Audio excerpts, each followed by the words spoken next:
성경 말씀 읽어드리겠습니다. 로마서 12장 9절부터 11절까지 읽어드리겠습니다. 사랑에는 거짓이 없나니 악을 미워하고 선에 속하라. 형제를 사랑하여 서로 우애하고 존경하기를 서로 먼저 하며 부지런하여 게으르지 말고 열심을 품고 주를 섬기라. 신자의 수고라는 제목으로 말씀을 나누겠습니다. 우리 신자들에게 로마서는 매우 중요한 책입니다.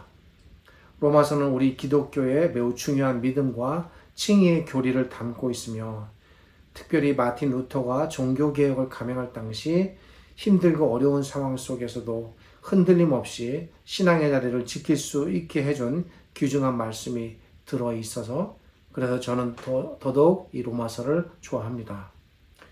그런데 사람들에게 로마서는 그렇게 편한 성경으로 여겨지는 것 같지는 않습니다. 로마서 하면 왠지 어렵고 부담스럽고 지루한 그런 책으로 여겨지는 것 같습니다. 신자들의 그런 심정에 저도 어느 정도 공감하기에 저도 로마서를 전하려면 그런 부담을 또 갖게 됩니다. 그럼에도 불구하고 오늘은 그런 부담감을 봄바람에 벚꽃 잎 휘날리듯 그렇게 털어내며 봄소풍 나가는 마음으로 아주 오래간만에 로마서의 말씀을 즐거운 마음으로 전하고자 합니다. 특별히 로마서를 잘 접하지 못했던 신자분들께는 오늘 이 시간이 로마서 전체의 특징과 내용을 조금 이해하고 정리하는 데 도움이 되시리라 생각됩니다. 우선 로마서의 전체 내용은 무엇이며 로마서는 무엇을 전하는 책인가를 살펴보겠습니다. 로마서 전체를 크게 둘러 나눈다면 1장부터 11장과 그리고 12장부터 16장 이렇게 둘러 나뉘어집니다. 내용적으로 이 두 부분은 확연하게 구별이 됩니다. 이렇게 둘러 나누는 이유는 그 안에 담겨있는 내용 때문입니다. 로마서 1장부터 11장은 사람이 의롭게 되는 것은 사람의 행위로 이루어지는 것이 아니고 오직 믿음으로만 이루어지는 것이며 따라서 사람이 구원에 이르는 것은 전적으로 하나님의 은혜다라는 이 사실을 집중적으로 가르칩니다. 바울 사도께서 이렇게 많은 장들을 할애하여 이 교리를 가르치신 이유는 당시 다른 유대인들이 사람이 선을 열심히 행한다거나 율법을 잘 지키거나 아니면 할례를 받으면 구원에 이를 수 있다고 가르쳤기 때문입니다. 그래서 바울 사도께서는 어떠한 경우에도 도덕적 또는 종교적 노력을 통해 구원에 이를 수 없다. 구원은 오직 믿음을 통해서만 얻는다. 라고 로마서 1장부터 11장에서 말하고 있습니다. 이 가르침이 지난달 마틴 루터가 일으켰던 종교개혁의 근간이 된 가르침이기도 했습니다. 루터에게는 참으로 반석과 같은 진리의 말씀이었습니다. 그런데 구원이 이렇게 믿음을 통해서만 얻어지는 것이라고 생각할 때 자연스럽게 떠오르는 하나의 의문이 있습니다. 사람은 늘 좋은 이야기도 거꾸로 삐딱하게 듣는 것 같습니다. 그렇다면 만약 구원이 이렇게 믿음으로만 이루어지는 것이라면 우리가 부지런히 선을 행할 필요가 과연 있겠는가? 당시에는 실제로 이런 생각들을 가진 사람들이 있었습니다. 그들은 그러니까 도덕 따위는 폐기해도 된다라고 생각했습니다. 당시 이런 사람들을 도덕률 폐기론자들이라고 부릅니다. 도덕 따위는 무시하고 살아도 그러면 믿음만 있으면 되니 우리는 구원에 이른다. 그러므로 마음껏 내가 하고 싶은 대로 하면서 살자. 너무 죄 짓는 일에 얽매일 필요도 없다. 이런 주장을 그들이 했던 것입니다. 참으로 위태로운 가르침입니다. 믿음의 교리를 잘못 이해한 폐단이 이렇게 일어났습니다. 당시에 또 이런 문제도 발생했습니다. 어떤 유대인들은 바울이 사람들에게 선을 행할 필요가 없다고 가르친다. 분명히 바울 사도께서는 믿음으로만 구원받는다라고 가르쳐서 믿음을 강조했는데 그것을 거꾸로 해석해서 그러면 바울은 선을 행할 필요가 없다고 가르친다. 이렇게 공격하는 것입니다. 이에 바울은 사람들의 이러한 잘못된 생각을 지적하며 여기에 빠지지 않도록 하기 위해 글을 쓰게 됩니다. 그래서 쓰여진 글이 로마서 12장부터 16장까지의 편지입니다. 그러기에 로마서 12장부터 16장은 앞전에서 말한 11장까지에서 말한 비록 사람이 믿음으로 구원에 이른다고 하지만 그렇게 믿음으로 구원에 이르렀다고 해서 그걸로 끝이 아니다. 어떻게 그 믿음이 구현되어야 하는가? 12장부터 16장에서 그리스도인이 믿음으로 구원을 받았다면 구원 이후의 삶은 어떠한 삶이어야 하는가? 이것을 말하고자 하는 것입니다. 본문은 이러한 부분들 가운데 한 부분에 해당합니다. 먼저 9절을 보면 사랑엔 거짓이 없나니 악을 미워하고 선에 속하라 라고 말합니다. 오늘은 각 9절이 하나의 독립된 내용으로 기록이 되어 있고 각각의 구절들을 이제 개개별로 살펴볼 필요가 있습니다. 그래서 전체 9절부터 11절까지 전체 내용을 하나의 논리적인 이야기로 구성하기보다는 각 구절을 이렇게 살펴보는 형식을 갖게 됩니다. 그런 거 염두에 두시고 들으시면 좋겠습니다. 사람들 중에 간혹 어떤 사람을 보면 매우 친절한 사람이 있습니다. 정말 친절합니다. 아주 겉으로 깔끔합니다. 말도 공손하고 태도도 공손합니다. 사람의 마음을 기분 좋게 하는 말과 태도를 보입니다. 그런데 말하는 그런 사람들이 다 그렇다는 것이 아니라 그렇게 함에도 불구하고 그런 사람들 중에 일부는 나중에 알고 보면 실상은 그것이 모두 위장된 모습이고 가식이었고 그 사람의 본 모습은 전혀 달랐다라는 것을 알 수가 있습니다. 겉으로는 다정한 미소를 지니며 부드럽게 말하지만 실제로는 다른 목적을 갖고 있는 사람도 있습니다. 사람은 너무나도 부패하고 악해서 누구든지 마음만 먹으면 겉으로는 친절하게 그러나 속으로는 다른 마음을 품을 수가 있습니다. 사람은 이러한 능력을 누구든 조금씩 갖고 있습니다. 이 능력이 많아서 적극적으로 잘 사용하면 사람의 마음을 속이는 일을 하게 됩니다. 그런데 사람은 꼭 말로만 속이는 것이 아닙니다. 표정과 태도로도 얼마든지 사람을 속이게 됩니다. 9절은 사랑에는 자칫 이렇게 거짓이 섞여 들어갈 수가 있는데 사랑을 행할 때에 무엇보다도 겉모습이나 말로만 사랑하는 척 하지 말고 그렇게 거짓의 요소들이 섞여 들어가지 않도록 정말 마음과 이런 것들이 잘 어우러져서 참되게 사랑하라, 조심하고 경계하라 라는 말입니다. 그 다음에 9절 뒷부분은 악을 미워하고 선에 속하라 라고 말합니다. 간혹 어떤 사람을 보면 마음이 넓은 것 같습니다. 마음이 좁은 것보다는 아마 넓은 게 좋겠습니다.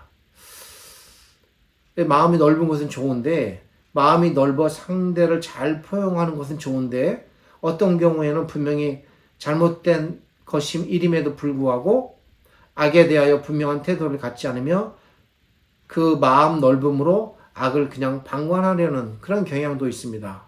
사랑이라는 이름으로 악을 덮어가려는 것입니다. 이것은 옳지 않습니다. 어렵고 골치 아픈 일이 생기면 믿음으로 합시다, 사랑으로 합시다 라며 대충 얼버무리고 넘어가려고 합니다. 이런 태도는 결코 믿음이 아닙니다. 결코 사랑이 아닙니다. 악을 믿음과 사랑이라는 이름으로 덮으려는 것은 오히려 더 큰 악을 만드는 일입니다. 이것은 믿음과 사랑을 가장한 악일 뿐입니다. 사람을 믿음과 사랑으로 정성을 다해 진정으로 대하는 것과 악을 방치하는 것은 분명히 다른 일입니다. 그런데 사람들은 자꾸 혼동을 합니다. 악을 덮어가는 것이 사랑이고 믿음이다라고 생각하는 것입니다. 참되고 진정한 사랑은 악을 행한 사람을 용납하고 받아들이는 것이 아니라 그걸 무조건 덮어가는 것이 아니라 그 사람의 악을 지적하고 물론 그렇게 하기가 너무나 어렵습니다만 그가 악에 물들지 않도록 이끌고 도움을 주고자 하는 마음입니다. 그런 모습입니다. 그런데 사람들은 악을 그냥 눈 감아 주는 것이 관대한 것이고 이러한 관대함이 믿음이고 사랑이다라는 것으로 생각합니다. 믿음과 사랑이라는 이름으로 악을 방치하는 것은 결코 옳은 일이 아닙니다. 여기서 악을 미워하고 선에 속하라라는 말은 사람을 사랑한다고 하면서 그 사람의 악을 방관하거나 덮어가지 말라는 말입니다. 악을 모른 척 덮어가는 것이 사랑이 아니라는 것입니다. 악이 발생했을 때에 그 사람이 더 큰 악에 빠지지 않도록 또 그 악이 같은 지체와 공동체에게 해를 끼치지 않도록 그 악을 어떻게 해서든지 제거하고 차단하려는 노력, 그래서 그 사람을 그 악으로부터 건져주려고 하는 것, 이것이 또 다른 사랑의 참 모습이다라고 여기서 말하는 것입니다. 이러한 일은 가족 공동체 안에서 그리고 교회 공동체 안에서 매우 적극적으로 이루어져야 합니다. 오늘날 교회가 악을 정죄해 나가는 일에 있어서 참으로 많은 잘못을 하고 있습니다. 오늘날의 교회가 자정 능력을 상당 부분에서 많이 잃었습니다. 분명히 악한 일임에도 불구하고 교회라는 이유 때문에 또는 불편하고 거북한 문제를 만들고 싶지 않다는 이유 때문에 교회 안에서 악이 눈감아지고 방치되고 양성되고 있습니다. 악이 교회 안에서 해결되지 못합니다. 참으로 우리 교회가 안고 있는 매우 심각한 문제입니다. 이어서 10절은 형제를 사랑하여 서로 우애하고 존경하기를 서로 먼저 하라라고 말합니다. 10절은 9절과 밀접하게 연관되어 있는 내용입니다. 9절은 참된 사랑은 겉으로 나타나는 말이나 행동에 있지 않고 마음에 있다는 것에 초점을 맞췄습니다. 10절은 이렇게 9절에 기록된 참된 사랑을 하기 위해 지녀야 할 구체적인 태도가 무엇인지를 알려줍니다. 10절은 형제를 사랑하여 서로 우애하고 존경하기를 서로 먼저 하라고 말합니다. 여기서는 특별히 믿는 성도들을 가리켜 형제라고 말합니다. 우리는 형제라는 말이 익숙해서 당연한 말처럼 들립니다. 그 말의 깊은 의미를 잘 생각하지 못할 수가 있습니다. 그러나 이 말은 일반 사회에서는 아주 특별한 관계나 피를 나눈 혈육이 아니면 거의 사용하지 않는 용어입니다. 처음 교회 나오는 사람을 향해서 우리는 형제라는 말을 자연스럽게 사용합니다. 그러나 믿지 않는 사람들은 옆집에 이사 온 사람을 향해서 형제나 자매라는 말을 사용하지 않습니다. 형제라는 말은 이처럼 매우 특별하고도 독특한 관계를 나타내는 기독교적 표현입니다. 왜 그렇습니까? 그것은 형제라는 용어 안에 가족이라는 개념이 들어있는데 이 가족이라는 개념은 하나님 안에서 하나님을 아버지로 모시며 또한 그리스도를 주로 섬기는 하나님 나라의 가족의 개념이 들어있기 때문입니다. 그러기에 형제라는 말은 곧 하나님께 속한 하나님의 가족 또는 하나님 나라의 가족이라는 의미를 갖게 됩니다. 따라서 교회 안에서 성도들이 서로 한 형제가 된다는 말은 모든 성도들이 한 가족이 된다는 말이 되겠습니다. 실제로 피를 나누지는 않았으나 영적인 피를 나눈 하나님 나라의 가족이라는 말이 됩니다. 이 피는 누구의 피입니까? 이 피는 그리스도의 피입니다. 예수 그리스도의 피가 우리 몸 안에 모두 흐르고 있기 때문에 우리는 이런 의미에서 그리스도의 피로 함께 된 가족입니다. 자녀는 날 때부터 유전적으로 부모의 피의 유형을 이어받듯이 우리 안에는 그리스도와 동일한 그리스도로부터 이어져 우리 안에 들어온 피의 유형이 들어있다는 것입니다. 이 말은 어떤 의미에서 우리가 생물학적인 가족보다 더 친밀하고도 가까운 일체감을 나타내는 말입니다. 이렇게 해서 만들어진 공동체를 우리는 바로 교회라고 부르는 것입니다. 따라서 10절에 형제를 사랑하여 라는 말은 주 안에서 정말로 한 가족이라는 사실을 잘 알고 친형제와 자매를 대하듯 그러한 마음으로 대하라는 말입니다. 여기서 특별히 서로 우애하라 라는 말은 사이좋게 지내라는 정도의 말이 아닙니다. 이 말은 헬라어 원문을 보면 서로에게 헌신하라는 말입니다. 형제에게 또한 자매에게 낮추고 섬기고 받들라는 말입니다. 그런데 형제와 자매를 이렇게 섬기기가 쉽지가 않습니다. 좋은 관계에서는 가능할지 모르나 좋지 않은 관계, 불편한 관계, 또 나를 힘들게 하는 사람에게는 매우 어려운 말입니다. 작은 말에도 상처받고 자존심 상하고 열불이 납니다. 억지로 참고 표정을 관리할 수는 있겠지만 낮추고 섬기는 일을 마음으로 기꺼이 한다는 것은 결코 쉽지 않습니다. 내가 왜 그렇게 해야 하나? 내가 꼭 그렇게 하면서 힘들게 살아야 하나? 이런 생각이 밀려올 때가 우리에게는 있습니다. 바로 이런 신자들을 염두에 두고 성경이 말하는 것입니다. 엄두가 안 난다고 하지 말고 그렇게 애써보고 노력해보라는 것입니다. 그리고 할 수 있으니 해보라는 말입니다. 힘들어도 그렇게 해야만 하는 이유가 있습니다. 그것은 모든 신자들은 그리스도의 피로 나누어진 형제이기 때문입니다. 모든 신자들은 결코 나뉠 수 없는 한 몸이기 때문입니다. 다음으로 10절 뒷부분은 존경하기를 서로 먼저 하라고 말합니다. 여기서 존경하라라는 말은 헬라어를 직역하면 명예를 위하라라는 말입니다. 다른 사람을 대할 때에 그 사람의 명예를 항상 우선적으로 고려해서 뭔가 생각하라는 것입니다. 적극적으로 표현하면 어떤 일을 할 때에 다른 사람의 명예를 항상 우선순위에 두라는 말입니다. 물론 사람에게는 각자 자기의 명예가 중요합니다. 자기 명예를 자기가 지키고 잘 세워야 합니다. 그러나 그와 더불어 중요한 것은 항상 내 형제의 명예라는 것입니다. 형제의 명예를 항상 먼저 고려하라는 말입니다. 사람이 서로를 이간시켜 서로를 원수로 만드는 일에 있어서 한쪽이 무시받고 있다는 느낌을 전달하는 것보다 더한 일은 없습니다. 이간시키는 사람은 대체로 이러한 무기를 잘 사용합니다. 이 무기는 마귀가 가장 즐겨 사용하는 무기입니다.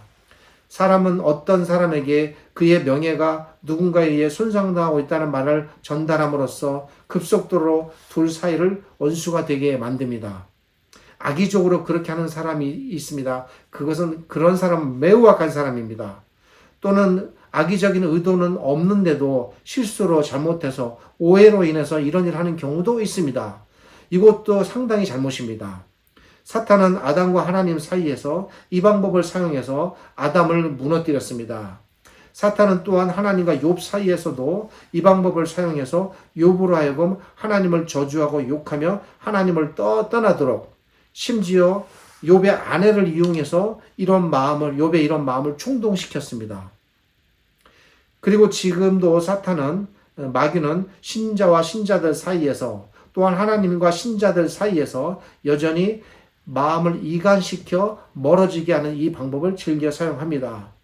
이 방법은 사탄의 가장 고전적인 방법이지만 그럼에도 불구하고 언제나 효력이 막강한 변치 않는 강력한 마귀의 무기입니다. 루이스가 저술한 스크류테이프의 편지에서 사탄의 이러한 전략이 적나라하게 잘 나타납니다. 신자가 직접 다른 사람을 대할 때도 마찬가지입니다. 서로를 대할 때 상대를 나보다 못하게 여기는 마음으로 자신을 축혀 세우고 다른 사람을 자신보다 못하게 여겨 상대의 자존감과 명예를 끌어내리는 것보다 교회의 일체감을 파괴하는 행동은 없습니다. 이것은 참으로 슬픈 일입니다. 하나님께서 크게 마음 아파하실 일입니다. 이것은 교회의 하나됨을 파괴하고 분열시켜 마침내는 교회를 붕괴시키는 심각한 결과로까지 이르게 합니다. 우리는 이것을 조심하고 경계해야 합니다. 이에 바울사도께서는 형제에게 헌신하여 서로 사랑하고 존경하기를 먼저 하라고 말하는 것입니다. 그런데 여기서 서로 먼저 하라는 말은 어떤 일을 할 때에 순서적으로 먼저 하라는 말은 아닙니다. 이 말은 어떤 일을 할 때에 그 사람의 명예를 최우선적으로 먼저 고려하라는 것입니다. 무슨 일을 하든지 그 일이 미치게 될 다른 사람의 명예를 먼저 우선에 두고 생각하라는 것입니다. 바로 이러한 이유 때문에 교회는 무엇을 하든지 간에 항상 일 중심이 아닌 사람 중심이 되어야 하는 것입니다. 어떤 일을 하려고 할 때에 그 일이 다소 지연되고 또 진행 방식이나 결과가 마음에 들지 않더라도 차라리 그렇게 하는 것이 누군가의 명예를 더 세우는 일이라면 그쪽을 선택해야 합니다. 그리고 또 어떤 일을 할 때에 결과가 아무리 좋고 능률적이라도 그렇게 함으로써 그 누군가의 명예가 손상되고 상처받는 일이 생기면 그때는 중단해야 할 줄도 알아야 합니다. 교회가 많은 일을 하고 성과를 내면서도 서로 나뉘고 분열되는 것은 그래서 심지어 교회가 갈라지고 쪼개지는 경우까지 있고 심지어 쪼개져서 한쪽에 문을 닫는 경우도 있습니다. 이런 일들은 언제나 사람보다 일을 먼저 생각하고 사람보다 성과를 먼저 생각하기 때문입니다. 이어서 11절은 부지런하여 게으르지 말고 열심을 품고 주를 섬기라라고 말합니다. 사람은 대체로 자기가 좋아하는 일에는 부지런하지만 싫어하는 일에는 게으릅니다. 아이도 마찬가지입니다. 12시부터 나가서 친구들이랑 1시간만 놀다 오라면 아이는 11시부터 엄마에게 시간을 물어보고 재촉하고 12시가 딱 되면 정확하게 나아갑니다. 그런 일에는 아주 시간을 잘 지킵니다. 학교 갈 때는 매일 깨워야 하고 지각도 합니다. 그런데 소풍 가는 날, 운동회 하는 날, 놀이동산 가는 날 아침에는 깨우지 않아도 스스로 일어나고 엄마를 도리어 깨웁니다. 그런 날 아이는 스스로 옷도 찾아 입고 스스로 다 합니다. 자기가 좋아하는 일에는 부지런하나 싫어하는 일에 게으른 것은 아이나 어른이나 같은 것 같습니다. 사람은 근본적으로 부패하여 죄성이 강합니다. 이 죄성은 너무나도 강하여 마치 용수철을 당기고 있는 것과 같습니다. 이 용수철을 당기고 있다가 조금이라도 집중력을 놓치고 다른 생각을 한다거나 그래서 손에 힘이 빠지면 용수철은 언제든지 제자리로 돌아가려고 하듯 사람의 죄성도 조금만 방심하거나 주의를 소홀히 하면 언제든지 그 좁은 틈을 비집고 들어와서 내 마음속에 꽈리를 들고 자리를 잡아 내 속에서 죄성을 활개치게 합니다. 그리고 나도 모르는 사이에 점점 자리를 차지하고 나를 죄로 이끕니다. 용수철을 누리기 위해서 늘 힘있게 당기고 있어야 하듯 사람도 죄성을 극복하기 위해서는 늘 긴장하고 부지런해야 합니다. 그런데 일이 그렇게 녹록지 않습니다. 그것은 죄가 끌어당기는 강력한 죄의 장력 때문입니다. 이 죄의 장력 때문에 아무리 오래 신앙생활을 한 그리스도인이라 할지라도 죄를 짓는 일보다 죄를 안 짓는 일이 늘 어렵고 힘듭니다. 죄의 장력이 늘 신자를 죄 쪽으로 당기고 있기 때문입니다. 인간의 이러한 죄성은 사람의 체질에도 비유될 수가 있습니다. 사람에 따라 어떤 사람은 특정 음식을 몸이 거부하는 체질을 갖고 있습니다. 이러한 체질은 자기가 선택하는 것이 아니라 태어날 때부터 타고나는 것이기에 스스로 바꾸기는 매우 어렵습니다. 그럴 때는 체질에 맞춰서 살 수밖에 없습니다. 인간의 죄성도 이러한 체질과 같습니다. 인간의 죄성은 만들어지는 것이 아니라 날 때부터 생겨난 태생적인 것입니다. 그러게 사람은 이 땅에서 살면서 숨쉬고 사는 동안 이 죄의 체질을 완전히 없애거나 바뀔 수가 없습니다. 아무리 신앙생활을 오래 한 사람이라도 매일 성경을 읽고 시간을 내서 기도하는 일은 언제나 수고롭고 좀 사치스러운 표현입니다만 고되다고도 볼 수 있습니다. 간혹 성경 읽고 기도하는 일이 간혹 정말 즐거울 때도 있지만 그것은 그렇게 자주 흔히 있는 일이 아닙니다. 신자가 마땅히 해야 하고 또한 그것이 우리의 도리이고 우리의 영적 생명을 유지하는 길이기에 힘써서 하는 일입니다. 열심히 성경 보고 기도하는 것은 정말 하나님의 은혜가 필요한 일이라 생각됩니다. 아무리 습관을 들이려 해도 늘 힘들고 고되고 때로는 불편할 때도 있습니다. 성경 읽고 기도하고 예배하는 일이 여러분 맛있는 음식 먹으러 가고 좋은 데 구경하는 것만큼 즐거운 사람은 없을 것입니다. 날씨가 좋으면 놀러 가고 싶지 날씨가 좋은데 예배하러 가고 싶은 사람은 없을 것입니다. 금요일 저녁에 친구들이랑 즐거운 시간 보내고 맛있는 음식 먹고 그렇게 시간 보내는 것이 좋지 예배당 가서 금요 기도에 참석하는 것이 더 좋은 사람은 아마 별로 없을 것 같습니다. 그런 사람이 있다면 그분은 매우 특별한 분입니다. 이처럼 우리는 모두 영적으로 선한 체질을 타고나지는 않았습니다.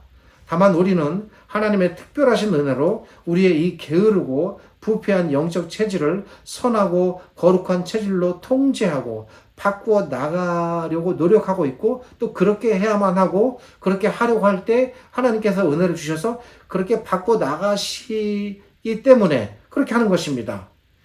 그래서 우리가 날마다 힘쓰고 노력해야 하는 일입니다.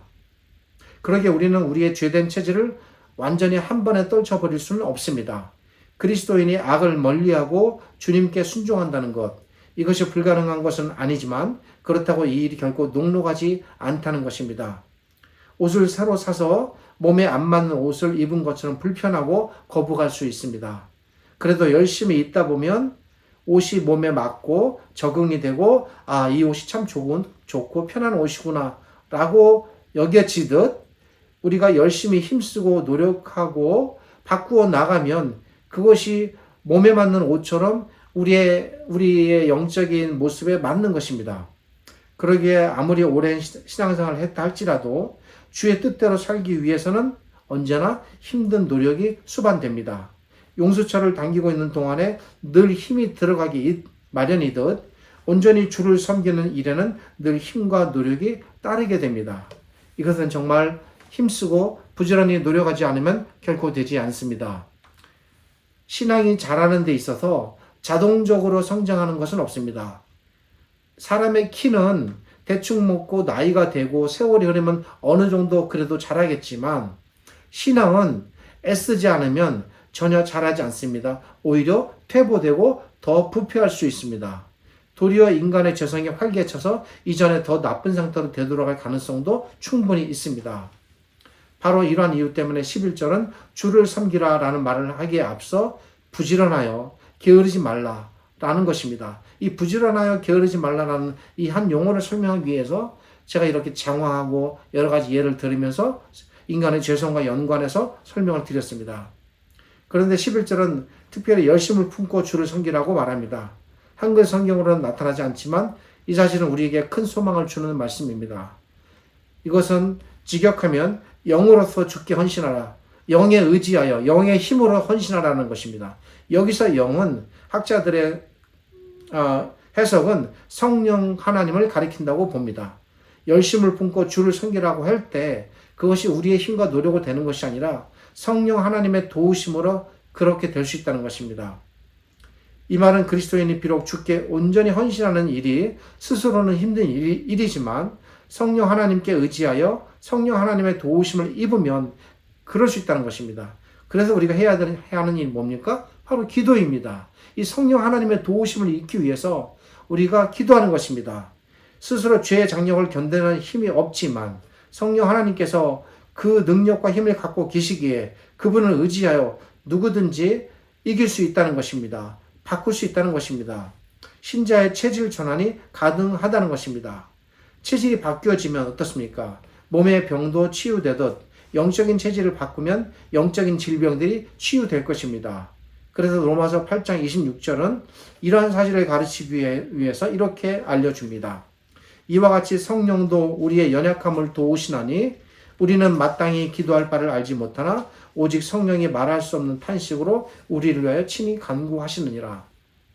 저는 교회란 생명을 살리기 위해 서로에게 손을 내미는 생명의 공동체다라고 생각합니다. 이런 의미에서 교회는 생명을 살리는 생명 공동체입니다. 교회 안에서 서로의 생명을 서로 살려주는 공동체이기도 하고 또 교회가 손을 밖으로 내밀어서 교회 밖의 사람들을 살리는 생명 공동체이기도 합니다. 9절에 사랑엔 거짓이 없나니라는 말과 10절에 형제를 사랑하여 서로 우애하여 존경하라는 말은 서로를 살리기 위해서 이렇게 교회 내부에서 또 교회 밖으로 안팎으로 생명의 손을 내밀라는 말입니다. 손을 내밀지 않은 사람은 내밀어야 하겠고 이미 손을 내민 사람은 힘들다고 손을 놓지 말아야 할 것입니다.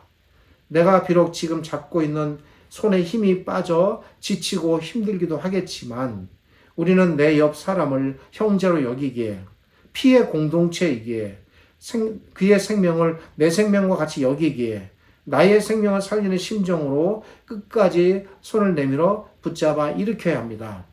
왜냐하면 이러한 모든 수고가 곧 주를 위한 수고이기 때문입니다.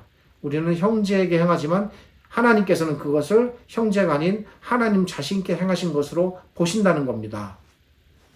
내 사랑하는 형제들아, 견실하며 흔들리지 말고 항상 주의 일에 더욱 힘쓰는 자들이 되라. 이는 너희 수고가 주 안에서 헛되지 않은 줄 알미라. 고린도전서 15장 58절에서 바울 사도께서 성도들 간에 이루어져야 할 이 선함에 대하여 헛되지 않다고 하나님께서 받으신다고 이렇게 말하는 것입니다. 우리의 수고는 티끌만큼이지만 이 티끌 같은 우리의 수고가 우리 하나님께는 결코 티끌이 아닙니다. 하나님께는 그것을 통해서 다른 사람을 살리는 생명이 되겠습니다.